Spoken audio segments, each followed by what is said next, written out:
చాలా బలహీనుడిని 3 మాటల్లో చెబుతాను. ఒకప్పుడు పాల్సన్ అన్న మానసిక రోగి సుమారు 11 సంవత్సరాల మంచం మీద ఉన్నాడు. డాక్టర్ కర్రీ రామిరెడ్డి గారి దగ్గరికి ప్రతి 15 రోజులకు ఒకసారి వచ్చినాడు. అలోపతి, ఆయుర్వేదిక్, చెక్క, హోమియోపతికి, వెల్లుల్లిపాయ రసాలు, జముడు కాకులు, పావురు రక్తాలు కాల్చి చాలా ప్రయోగాలు చేశారు.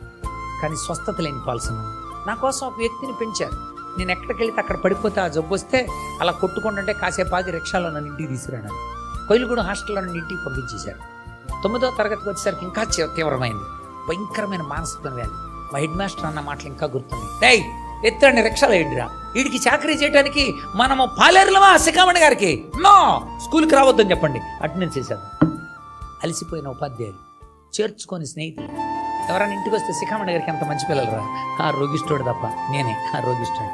ఏమన్నా ఫంక్షన్ జరిగినప్పుడు మీ అబ్బాయిని ఇంటి దగ్గర ఉంచండి, క్యారేజ్ ఇంటికి పోదాం పంపుతాం లేదు అన్నప్పుడు గుండె తరుక్కుపోయేది. ఇలాంటి మీటింగ్స్లో ఆ రోజుల్లో నేను అకార్డింగ్ ప్లే చేసేవాడిని. అకార్డింగ్ ఎన్నోసార్లు పడిపోయాను. గుడివా, కలంక, నరసాపురం, అంతర్వేది, చీరాల చాలా సముద్రాల్లో చచ్చిపోవాల్సింది ఆ జబ్బుతోని. కానీ దేవుడు ఎందుకు బతికించాడు ఆ తర్వాత అర్థమైంది. 10th క్లాస్కి వచ్చేసాను. నేను పరీక్ష రాస్తున్నాను. హిందీ పరీక్ష జబ్బు వచ్చేసింది, పరీక్ష పోయింది.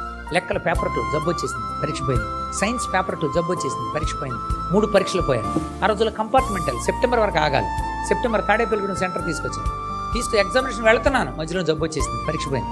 నెక్స్ట్ మళ్ళీ మార్చి చింతలపూడి ఎగ్జామినేషన్లో జబ్బు వచ్చేసింది, పరీక్ష పోయింది. మళ్ళీ పోలవరం ఎగ్జామినేషన్లో జబ్బు వచ్చేసింది, పరీక్ష పోయింది. నెక్స్ట్ జంగారెడ్డి ఎగ్జామినేషన్లో జబ్బు వచ్చింది, పరీక్ష పోయింది. 10వ తరగతి 7 సార్లు పోయిన మానసిక దౌర్బల్యం. ఆ టైంలో నేను తట్టుకోలేకపోయాను. ఎందుకని మా చెల్లి నన్ను దాటుకుని డిగ్రీలోకి వెళ్ళి, మా చెల్లి డిగ్రీ ఫస్ట్ ఇయర్లో జాయిన్ అయితే నేను 10th క్లాస్లో ఉన్నాను. తట్టుకోలేక నేను వేసుకునే ట్యాబ్లెట్లు 30 మింగేసిన ఒక మానసిక దౌర్బల్యుడి పాల్సిన నేను బతకలేను. సరే బతికాను. చూశారు హాస్పిటలైజ్లో, మొత్తాన్ని దేవుడు బతికించాడు. Very good. అయినా నా మనసులో దేవుడు అంటే కసి. దేవుడు ఏం చేస్తున్నాడు, నేను కొట్టుకుంటుంటే ఆయన చంకలు కొట్టుకుంటున్నాడా, ఏం చేస్తున్నాడు దేవుడు. 8 సంఘాలు ఉన్నాయి, అప్పటికే 8 సంఘాలు ఉన్నాయి. 8 సంఘాలలో ప్రార్థనలు చేస్తున్నారు. నాన్నగారితో పాటు ఎంతోమంది దైవజనులు ప్రార్థన. ఏం చేస్తున్నాడు దేవుడు. కానీ దేవుడు అంటే ఒక కసి. మనసా నిద్రపో, మరీ మీ తలంచక అదమరిచి నిద్రపో. లోకులు కాకులు అరిచారని, లోకమంతా ఏకమై వచ్చిందని, నీ లోపల ఎత్తి చూపారని బాధపడికి ఇప్పుడు మనసా నిద్రపో, మరీ మీ తలంచక అదమరిచి నిద్రపోని డైరీలో రాసుకున్న పాల్సనన్న ఎలా మారాడు. ఇలాంటి మీటింగ్లోనే దైవజనుడు కర్ణాటక నుండి వచ్చాడు. జాన్సన్ అని ట్రాన్స్లేట్ చేస్తున్నాడు. మీటింగ్ అయింది. ఆయన చెబుతున్నాడు, దేవుని గురించి నీకు అర్థమైందా? ఎప్పుడన్నా దేవుడితో నువ్వు నేరుగా సూటిగా మాట్లాడావా?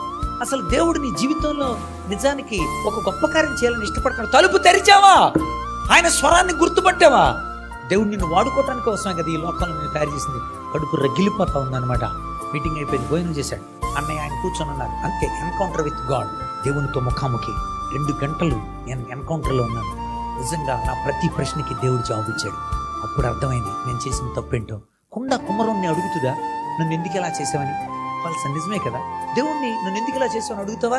ప్రభువా ఈ పాత్రను కడుక్కో ప్రభువా, ఈ పాత్రను శుద్ధి చేయ ప్రభువా, నీ చేతులు పెట్టుకుని వాడుకో ప్రభువా అని అడుగుతాం కదా. యెషయా గ్రంథం 29వ అధ్యాయం 16వ వచనం చూడు ఒకసారి. అలా అన్ని సమాధానాలు చెప్తూనే ఉన్నారు. ఆయన అన్నయ్య చాలా డైరెక్ట్ ఇంటరాక్ట్ చేస్తున్నాడు. అయ్యో మీరంత మూర్ఖులు, మీరు కుమ్మరికి మంటికి భేదం లేదని ఎంచదగిన.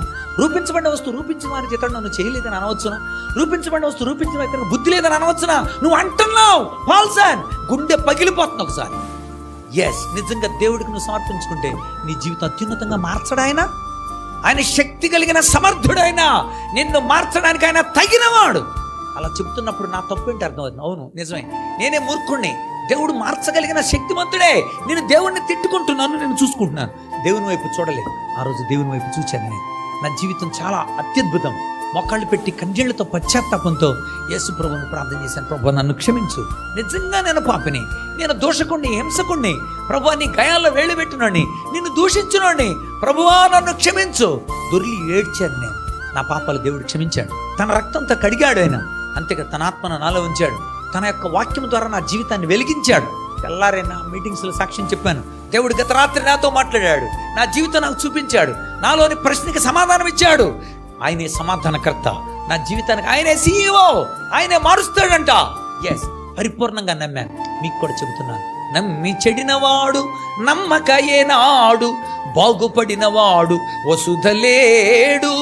నమ్మి చెడినోడు గాని, నమ్మకుండా బాగుపడినోడు గాని ఎవడు ఉండడు. నా జీవితం ఎందుకు తార్కాండ్. ఆ తర్వాత నాలో ఎంత మార్పు కలుగుతుంది. ఆ తర్వాత ఇంటర్మీడియట్ నిడదల్లో జాయిన్ అయ్యాను. నిడదల్లోనే కాలేజీలో నేను 3 ఫస్టులు తీసుకున్నాను. నేను ఆశ్చర్యం నాకు. అప్పటి వరకు ఎక్కువ ఆలోచిస్తే భయంకరమైన వ్యాధికి గురైన వాడిని నేను. ఆ తర్వాత కాలేజీలో 3 ఫస్టులు వచ్చినప్పుడు అనిపించింది, డిబేట్ ఎస్ఆర్ఎన్ ఎలక్ట్రిషన్స్లో. అప్పుడు అనిపించింది నాలో మార్పు కలుగుతుందని. ఆ తర్వాత డిఎన్ఆర్ కాలేజీలో జాయిన్ అయ్యాను. డిఎన్ఆర్లో సెకండ్ ఇయర్లో ఉండగా నన్ను ఫైన్ ఆర్ట్స్ రిప్రజెంటేటివ్ చేశారు. ఫైన్ ఆర్ట్స్ రిప్రజెంటేటివ్గా ఢిల్లీ పంపించారు. Debate ఎస్ఆర్ఎన్ electrician, dramatics, mono actions, mime, singing, music అన్నిట్లో ఉన్నాను నేను. అక్కడ 16 యూనివర్సిటీల మీద ఫస్ట్ వచ్చాను నేను ఢిల్లీలో. అప్పుడు రాష్ట్రపతి జ్ఞాని జైల్ సింగ్ గారు అవార్డు ఇచ్చినప్పుడు అనిపించింది, గల్లీల్లో పడిపోయేవాడు ఢిల్లీ వరకు ఎలా వచ్చాడు, ఓడిపోయిన వాడు ఎలా గెలిచాడు, ప్రభువా నువ్వే నాయన. అర్థమైంది నా జీవితం. ఆ తర్వాత ఫైనల్ ఇయర్లో మళ్ళీ నన్ను ఢిల్లీ పంపించారు. జామియా మిలియా ఇస్లామియా న్యూఢిల్లీ యూనివర్సిటీలో ఎన్ఎస్ఎస్ తరపున వెళ్ళాను నేను. అక్కడ 21 యూనివర్సిటీ మీద ఫస్ట్ వచ్చాను నేను. అప్పుడు రాష్ట్రపతి శంకర్ దయాళ్ శర్మ గారు ఆయన విన్నర్స్ అందరినీ భోజనాన్ని కూర్చోబెట్టుకున్నాడు. అప్పుడు అనుకున్నాను, ప్రభువా బలహీనుడను బహు పాపిని, ధనహీనుడను దరిద్రుడను, ఏమి చూసి నన్ను వెదకి రక్షించినావు, ఎంత ప్రేమ నీది. ఎంత ప్రేమ ప్రభు, నన్ను ఎంత ప్రేమించావు ప్రభు. ఆ తర్వాత బీఈడి జాయిన్ అయ్యాను గుంటూరులో. కాలేజ్ ఫస్ట్ నేను నిలిచాను. ఆ తర్వాత మానసిక శాస్త్రం తిరుపతిలో చదివాను నేను. ఆశ్చర్యం కదా, ఒక మానసిక రోగి మానసిక శాస్త్రాన్ని ఎలా చదివాడు, అక్కడ కూడా డిస్టింక్షన్. ఆ తర్వాత ఎంఈడి నెల్లూరులో చదివాను నేను, నెల్లూరు కాన్ఫరెన్స్ కాలేజీలో. అక్కడ కూడా మెరిట్ స్కాలర్ తీసుకున్నాను. ఆ తర్వాత మానసిక శాస్త్రపరంగా నేను రీసెర్చ్ చేశాను. ఆశ్చర్యం కదా, ఒక సైకాలజిస్ట్ అయ్యాడు. ఒక అంతరంగాలు కృషించిపోయినవాడు అంతరంగాల మీద రీసెర్చ్ చేశాడు. నేను ఎందుకు బ్రతుకుతున్నా అన్నవాడు ఎందుకు బ్రతకాలో చెబుతున్నాడు. ఒకప్పుడు మాత్రలు వేసుకొని చచ్చిపోవాలనుకున్నవాడు మీరు ఆత్మహత్య చేసుకోవాలనుకున్నారా, ఒక్క నిమిషం ఆగండి. ఈ క్రింది నెంబర్లో దేనికైనా ఫోన్ చేయండి. 2వ నెంబర్ నాది. కొన్ని 100 మందికి కౌన్సిల్ చేసాడు ఈ పాల్సన్ అన్న. ఎలా మారాడు దేవుడు. అర్థమవుతుంది జీవితంలో ఏం చేయాలో, ఎందుకు బ్రతికించాడో అర్థమవుతుంది. నేను ఎందుకు బ్రతికించాను ప్రతిసారి గుర్తొస్తూనే ఉంటుంది. పోయిన సంవత్సరం నాకు ఇప్పుడు 4 యాక్సిడెంట్లు అయ్యాయి సేవలో. పోయిన సంవత్సరం భయంకరమైన యాక్సిడెంట్ అయింది. నా కారు గరుడ ఎక్స్ప్రెస్ను కొట్టేసింది. కారు సగం చెత్త అయిపోయింది. చేతులు తలకాయ పగిలిపోయింది. చేతులు శరీరంలో చాలా భాగాలు చేల్చబడ్డాయి. ఆశ్చర్యం, ఎంత ఆశ్చర్యం. నా ఎముకల్లో ఒక్కటి కూడా విరవబడలేదు. నా కారు 3,20,000 అయింది బాగు చేసుకోవడానికి కోసం. అప్పుడు అర్థమైంది ఇంకా చాలా పని చేయించాలని. పోయిన సంవత్సరం 365 రోజులు యాక్సిడెంట్ అయిన ఒక 15 రోజుల తర్వాత నాకు సిడ్నీ రమ్మని ఆహ్వానం వచ్చింది. అప్పుడు అనుకున్న పరీక్ష పెట్టి దేవుడు ప్రమోషన్ ఇస్తాడని పంపించాడు. తిరిగి వచ్చాను. మీరు చెబుతున్నాను 10 రోజులు అక్కడ ఉన్నాను నేను. 365 రోజుల్లో 10 రోజులు తీసేస్తే 355 రోజులు, 32 రోజులు బెడ్ మీద ఉన్నాను యాక్సిడెంట్ బట్టి. ఇంకా 333 రోజులు. 333 రోజుల్లో పోయిన సంవత్సరం 286 రోజులు ఇలా సాక్ష్యం ఇవ్వడానికి కోసం బయటకు వచ్చాను. అప్పుడు అనిపించింది, అంటే నేను గొప్ప కోసం చెప్పట్లా, ఎందుకు బతుకుతున్నానో నాకు అర్థమైంది. అందుకు వెళ్తున్నాను అనమాట. రాలేనని చెప్పలేను, ఎందుకని వెంటనే గుర్తొస్తుంది. నేను బతికించింది ఎందుకో తెలుసా పాల్సన్, నా కోసం, నా గురించి చెప్పు. నేను ఇంతగా మార్చబడింది ఆయన కోసం. ఆ తర్వాత నాకు గవర్నమెంట్ నుండి ఒక మంచి ఉద్యోగం ఇన్విటేషన్ వచ్చింది. ఆశ్చర్యపోయాను నేను. ఎప్పుడో జనరల్గా ఎంఈడీ చేస్తున్నప్పుడు ఒక చిన్న టెస్ట్ రాశాను అంతే. You are provisionally selected, please come and join అని టెలిగ్రామ్. వెంటనే రీసెర్చ్ పూర్తి చేసుకుని వచ్చేసి జాయిన్ అయిపోయాను. జాయిన్ అయిన 3 నెలలకే నన్ను డిస్ట్రిక్ట్ రిసోర్స్ గ్రూప్లో పెట్టారు. అబ్బో ఇక అంతా డిఆర్జీ అయ్యాను నేను. ఆ తర్వాత వరుసగా 91 అజయ్ కలం, 92 మదన్మోహన్ రెడ్డి మా కలెక్టర్లు. ఆ తర్వాత 2001 పూనం వాళ్ళు ఉత్తమ వాలంటీర్ల అవార్డులు ప్రకటించారు. 2001 పూనం మాలకొండయ్య ఉత్తమ యువజన అవార్డు ప్రకటించింది. సంజయ్ జాజు, సిద్ధార్థ జైన్ ఉత్తమ సేవారత్న అవార్డులు ప్రకటించారు. ఉత్తమ ఉపాధి ఇవన్నీ చాలా ఉన్నాయి. ఈ రీసెంట్గా ప్రతిభా పురస్కార అవార్డు తీసుకున్నాను పోయిన సంవత్సరం. మొన్న 3 నెలల క్రితం ఎక్సలెన్సీ అవార్డు నాకు ఆశ్చర్యం కలుగుతుంది. నా గదిలో చూస్తే 42 అవార్డులు రివార్డులు ఉంటాయి. నేను కోరుకుంటే కాదు, వీటన్నిటికంటే అత్యుత్తమైన అవార్డు దేవుడు నన్ను కుమారుడా అని పిలిచాడు. అలా కనబడతా ఉన్నప్పుడు ప్రభువా నేను మట్టోడిని ప్రభువా, కానీ నువ్వు నన్ను ఇలా లేపావు, సమాజానికి పనికొచ్చే వ్యక్తిగా చేసావు. ఎంత గొప్ప దేవుడు ప్రభువా. నీ పని చేస్తాను నేను. ఎస్, నీ పని చేస్తాను. ఏం పని చేయమంటావు ప్రభువా అని చెప్పిన ప్రతి, అందుకని ఎవరైనా పిలిచినప్పుడు రాలేనని అనలేను. ఎందుకు దేవుడు నన్ను ఎందుకు బ్రతికించాడు అర్థమైంది. లౌదిక సంఘం గుర్తు చేస్తుంది. ఇంకా తీవ్రత లేదా, ఇంకా ఉపయోగించుకోవటం తెలీదా, ఇంకా బైబిల్ చదవటం అర్థం అవ్వలేదా, ఇంకా మోకాళ్ళు పెట్టడం అర్థం అవ్వలేదా, ఇంకా కళ్ళు తెరవబట్టడం అర్థం అవ్వలేదా, ఇంకా బట్టలు వేసుకోవడం అర్థం కాలేదా. ప్రభు వస్తున్నాడు నెరిగి ఆయన పక్కన కూర్చోవడానికి దమ్ము కలిగి ఉండాలన్న సంగతి అర్థం అవ్వలేదా. ఇక్కడ భోంచేయకపోతే అక్కడ భోజనంలో కూర్చోమని అర్థం కాలేదా.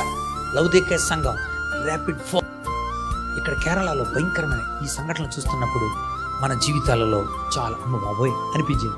నేపాల్లో భూమి కింద 5 mm సర్దుకుందంట. 5 mm అంటే 5 మిల్లీమీటర్లు సర్దుకుంటే పైన 7.9 రెక్టార్ స్కేల్లో భూకంపం వచ్చింది. మన కింద మన కింద ఎంత ఉందో తెలుసా? నల్గొండ, ఖమ్మం, పశ్చిమ గోదావరి, తూర్పుగోదావరి, కృష్ణా, గుంటూరు, నెల్లూరు, కడప కింద భూభాగంలో 25 మిల్లీమీటర్లు సర్దుకోవాలి. 20 మిల్లీమీటర్లు సర్దుకోవాల్సింది ఉంది భూమి. అంటే అర్థం, నేపాల్లో 5 mm ఉంటేనే 7.9 వచ్చింది. 25 మిల్లీమీటర్లు ఉంది భూమి కింద సర్దుకోవాల్సింది. అందుకే మనం ఈ లోపల సర్దుకోవటానికి కోటాలన్నమాట. భూమి సర్దుకోకముందే మన జీవితాలను సర్దుకోవాలి. ప్రభా, సిగ్గుపడనక్కర్లేని పనివాడుగా నీ ఎదుటి నిలబడుతున్నాను. ఇది పని చేశాను ప్రభా, నువ్వు నాకు ఇచ్చిన తలాంతల్ని అదే చెప్తే ఇంటికి వెళ్ళిన వెంటనే మోకరించి, ప్రభా నువ్వు నన్ను వాడుకున్నందుకు వందనాలు, నువ్వు ఆ పని చెప్పావు, సిద్ధపడి నేను వచ్చాను, దాన్ని వాళ్ళకి ప్రజెంట్ చేశాను, నా డ్యూటీ చేశాను. It's my duty. ధర్మం, నీ ధర్మం మీ కన్నులకు వెలిగిస్తుంది. నీ నీతి క్రియలే నీకు బట్టలు అవుతాయి. నీ ఆత్మ, వాక్యము, రక్తము నిజమైన దైవత్వాన్ని, బంగారం లాంటి స్థితిని కలిగి ఉంటాం. అలా కలిగి ఉన్నాము. దేవుడు నన్ను మార్చిన తీరు ఎంత గొప్పది. ఒకప్పుడు మానసిక రోగి, ఈనాడు మానసిక రోగి కాదు. అలాగే మానసిక శాస్త్రాన్ని పట్టబద్దుడు అనేక మందికి కౌన్సిలింగ్ ఇస్తున్నాడు. కొన్ని 100 మందికి కౌన్సిలింగ్ ఇచ్చేటప్పుడు అనిపిస్తుంది అలా నిలబడిన వెంటనే కళ్ళ వెంబడి నీళ్ళు. ఎందుకంటే మా కలెక్టర్లు 11 మంది కలెక్టర్లతో తీసుకున్నాను నేను. మా పశ్చిమ గోదావరి జిల్లాలో రాష్ట్రపతులతో తీసుకున్నాను, 9 మంది మంత్రులతో తీసుకున్నాను. ఇప్పుడు ఈ అవార్డులు కట్టి రేపొద్దున బలా నమ్మకమైన మంచి దాసులు నా పని చేశాను.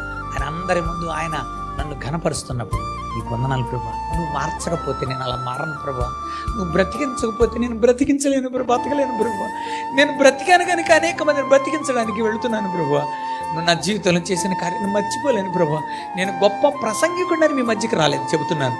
దేవుడు ఎంత గొప్పోడో ఆయన గురించి చెప్పడానికి ముందు నిలబడ్డాను.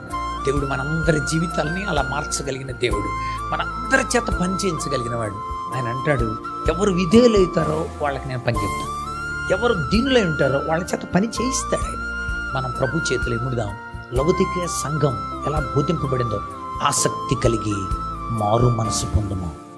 ఆసక్తి కలిగి మారు, పాప క్షమాపణ నిమిత్తమైన మారు మనసు కాదు ఇది, సంఘములో పని చేయగలిగిన మనస్సు మార్పు ఇది. పశ్చాత్తాపడి, ప్రభు ఇక నుండి నేను చేస్తాను నాయన, నీ సంఘముల అంగాలుగా మేము ఉన్నాము నాయన, పని చేస్తాం. మన శరీరంలో అవశేష అవయవాలు ఉంటాయేమో కొన్ని పని చేయకుండా, కానీ సంఘంలో అవశేష అవయవాలు ఉండవు, అన్ని అవయవాలు పనిచేస్తాం. మనమందరం అలా పనిచేసే వారంగా ఉండి ప్రభువుని మహిమపరిచి వచ్చుచున్న యేసు ప్రభుని ఎదుర్కొనే వధువు సంఘంలో మనమందరం కూడా బహుమానాలు తీసుకుని ఆయన సంఘంలో బిడ్డలుగా మనమందరం చేర్చబడ్డానికి పరిశుద్ధాత్మ మనకందరికీ సహాయం దయచేయను గాక. ఆమె తలలో ఉంచండి.